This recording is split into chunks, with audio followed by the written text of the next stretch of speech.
head football coach at the University of Colorado, and everybody ain't happy about it.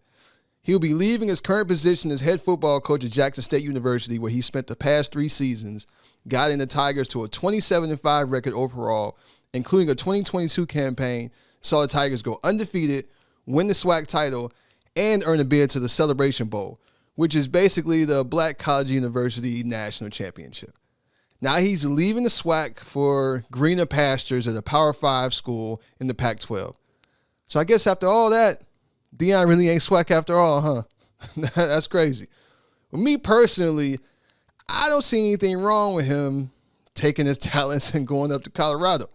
I mean, would it be nice if he stayed at JSU and continued to bring attention and notoriety to the school and to HBCUs as a whole? Absolutely it would. Deion is truly a polarizing figure that has no equal in the ranks of college athletics. I'm talking about HBCUs and PWIs. There is nobody like Deion anywhere. So of course it'd be nice if he stayed at a historically black institution. But did we really think Deion was going to stay there forever? Now I can see why some people may see his stint at Jackson State as a little disingenuous, given all the for the culture rhetoric that he pushed during his time there. A lot of people feel like he just used Jackson State to boost his platform, and now he's leaving the first chance he gets. And I understand that sentiment. I just don't agree. See, in my opinion, this was a mutually beneficial relationship that has simply run its course. Both parties benefited greatly from it, and now it's time to move on. Simple as that. Oh, and if you think Deion didn't uphold his end of the bargain, well, I don't really know what to tell you other than I simply don't agree. You see, there are over 100 HBCUs in the United States of America. I had no idea there was that many until I looked it up. It's 107 to be exact. And I, like most people, can only name about 5 of them. So you go to Morehouse, Spelman, Howard, pretty much everybody can name those 3. But after you pass those, it starts getting a little murky. Well, see, that was before Deion went to Jackson State. Now everybody knows that name. Now, to all my JSU alumni, please don't come for me. I know y'all had notoriety before, but come on, it's nothing like it is now. Just hold on. Let me prove my point. You know a name that everybody knows? Walter Payton, widely considered to be the greatest running back in NFL history. You know what most people don't know about Walter Payton? He went to Jackson State. You know another name everybody knows? Jerry Rice. He's considered to be the greatest wide receiver of all time. But the fact that he went to an HBCU, Mississippi Valley State, hardly ever gets brought up. That is also the alma mater of Deacon Jones, who is the greatest pass rusher to ever play the game.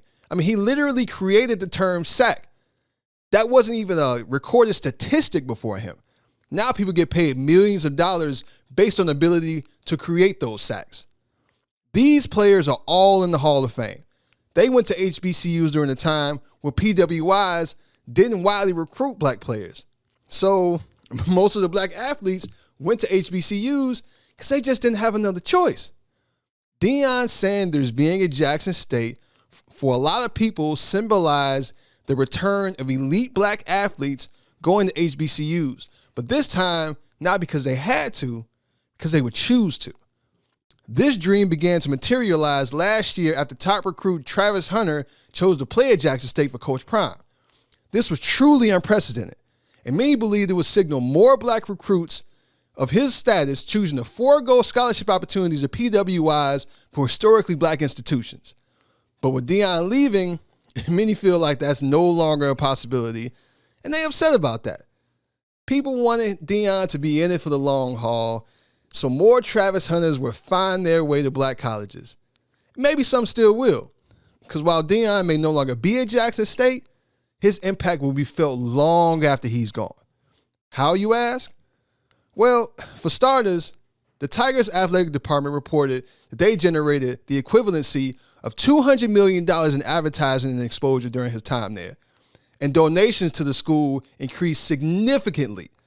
ESPN broadcasted several Jackson State football games, and College Game Day, the network's premier college football show, broadcasted live from the campus of Jackson State. That's something that's never happened in the HBCU.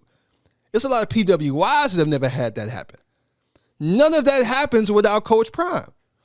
He also made it his mission to upgrade the football facilities at Jackson State, something he donated half of his salary, money out of his own pocket, to finish.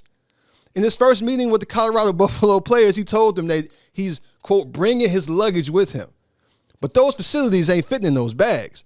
So it's safe to say that they're still going to be there to help Jackson State recruit and to train the players that they already have. When you add that with all the money that school has made from merchandise sales, I mean, shit, even I have a JSU hat now, and I ain't never even been to Mississippi. Jackson State definitely got a lot out of Deion during his time there. Now, he obviously benefited as well. Deion was coaching high school football in Texas before Jackson State came calling. He wanted a job at a Power 5 school, but he kept getting passed over because of lack of experience, which is something that never seems to affect white coaches the same way, but I digress. So when JSU came calling, Deion answered, and he called it, quote, a match made in heaven. And it truly was. Deion needed college coaching experience and to show that he could revive a program. While Jackson State's once proud football tradition, fun fact, only 13 schools has produced more NFL Hall of Famers than Jackson State. And I'm not just talking about HBCUs. I'm talking about colleges and universities, period. But that once proud tradition, it has seen better days. They have spent the previous 7 seasons in the bottom of the SWAC and going through 4 different coaches during that span. They had not seen anything close to the dominance that they experienced in the 70s, 80s, and 90s, and it had been well over a decade since their last SWAC title, which they got in 2007. Deion was tasked with restoring the glory to Jackson State, which he delivered in short order, with 2 SWAC titles in his 3 seasons at the school, going back-to-back in 2021 and 2022.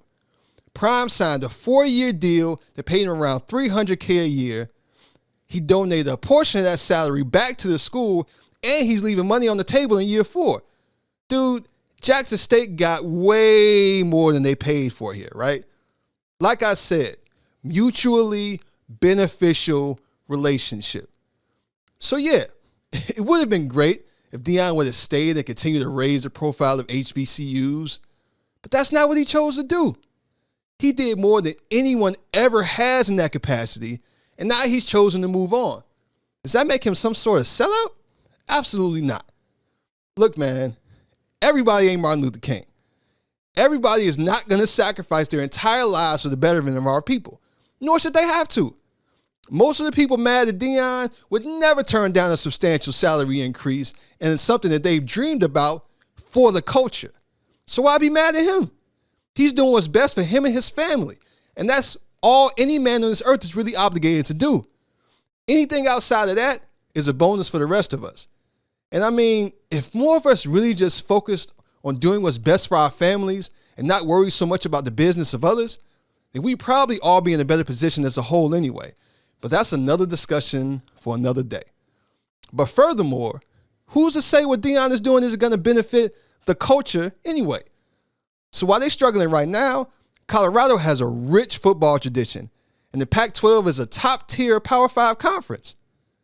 Also, that Colorado football budget, let's just say it's going to be a little bit bigger than the one at Jackson State. So he's going to have better facilities that he won't have to help pay for himself, which allow him to build a better program with better resources, which in turn produce better players that have a better chance of making it to the NFL, thus creating more young black men with access to generational wealth, which is something that y'all love to talk about and throw around on the internet, right? So really, why are you mad? Because he didn't do what you feel like he should have? Because if you're honest with yourself, that's really all you have to go on. He did his job, and he did it well, man. So I'm happy for Coach Prime, and I hope he experiences even greater success at the University of Colorado. You see, you can't please everybody, nor should you ever even try to. Because no matter what you do, people are always going to have something negative to say. For all the people calling him a sellout for leaving, there will be just as many people calling him an idiot if he decided to stay at JSU and turn down that money.